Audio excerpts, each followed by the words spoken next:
Hello বন্ধুরা, cricket রিভিউতে আপনাকে স্বাগত জানাই। স্পোর্টস রিভিউতে আপনাকে স্বাগত জানাচ্ছি। তো আমি প্রতিদিন তো film review, web series review করি, তো আমি সব মাঝে মধ্যে স্পোর্টস রিভিউ করি।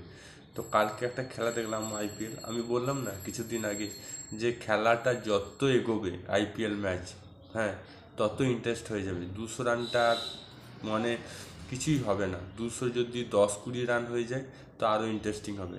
হয়তো আমরা 250 থেকে 300 রানও দেখতে পাবো। তো তাই হয়েছে। লখনৌ সুপার জায়েন্ট গতকাল 239 রান করেছে 20 ওভারে। আর মিশাল মার্শ তো বলার কথা নেই, ছক্কা চার করে করে সেঞ্চুরি করে দিয়েছে 53 বলে। 122 রানের মতন রান করেছে মনে হয়। আর অন্যদিকে পরান, কি বলবো, যদিও মাঝখানে পরানের সাথে সিরাজের কথোপকথন হয়, হ্যাঁ, দুজনের মধ্যে খুবই ঝামেলা হয়। তো ওই ঝামেলা হওয়ার পর তাকে ছক্কা চার মেরে তাকে যে উত্তরটা দেওয়া, পরাণে উত্তর দেওয়ার স্টাইলটা আমার খুব ভালো লাগলো। মানে সে বুঝিয়ে দিল কন্ট্রোভার্সি করে, ভয় দেখিয়ে কোনোদিন কিছু হয় না। যার ট্যালেন্ট আছে তাকে যতই র্যাগিং করুক, স্লেজিং করুক, কোনো এসে যায় না। সে তার পারফরমেন্স দিয়ে তাকে উত্তরটা দিয়ে দেয়।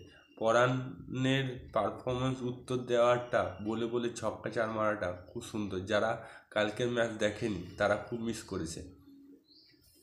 তো কালকে খুবই ভালো লাগলো ম্যাচটা দেখে। আমি ভাবলাম তাও হয়তো গুজরাট জিতে যাবে। প্রথম 4 ওভার ম্যাচ এমন খেলছিল, মনে হচ্ছিল গুজরাট জিতে যাবে, কিন্তু না। একটা তো আন্ডার প্রেসার থাকে যে কোনো টিমের, সে আন্ডার প্রেসার নিতে পারলো না। তো অবশেষে কি হলো, হেরে গেল।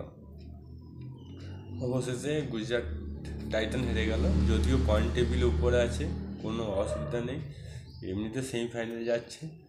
আপনাদের মতামত কি? গুজরাট কি জেতা সম্ভব ছিল? জেতা কি উচিত ছিল? কমেন্ট বক্সে লিখে জানান। ভিডিওটা কেমন লেগেছে সেটাও লিখে জানান। যদি আপনি যে কোনো আইপিএলে সাপোর্ট করে থাকেন, হ্যাঁ, এবং তাদের মধ্যে কি এমন অসুবিধা ছিল যার জন্য ম্যাচটা হেরে গেল। রাশিদ খান তো মানে বলার কিছু নেই। রাশিদ খানের মতন বলারকে এমন মারছিল, রাশিদ খানের মুখটা এক্সপ্রেশনই চেঞ্জ হয়ে গেল, হাসি হাসি চেহারা ছেলেটা, হ্যাঁ, তাকে এমন ছক্কা চার মারলো। রাশিদ খান তো 2 ওভারের পর আর বলই পেল না। যাই হোক, খুব ভালো কথা। আজকের রিভিউ এটুকুই করছি, আর বেশি কিছু বলবো না। তো কালকের ম্যাচটা যারা দেখেনি অনেক বড় ভুল করেছে। এইরকমই ম্যাচ হওয়া উচিত, সেমিফাইনাল ফাইনালও যাতে এরকম ম্যাচ হোক, টান টান উত্তেজনা। আপনার মতামত কি কমেন্ট বক্সে লিখে জানান। গুজরাট কি কি ভুলের জন্য জিততে পারেনি? যদি ভিডিওটা ভালো লাগে তো লাইক করুন, চ্যানেল নতুন তাহলে সাবস্ক্রাইব অল বাটন প্রেস করুন।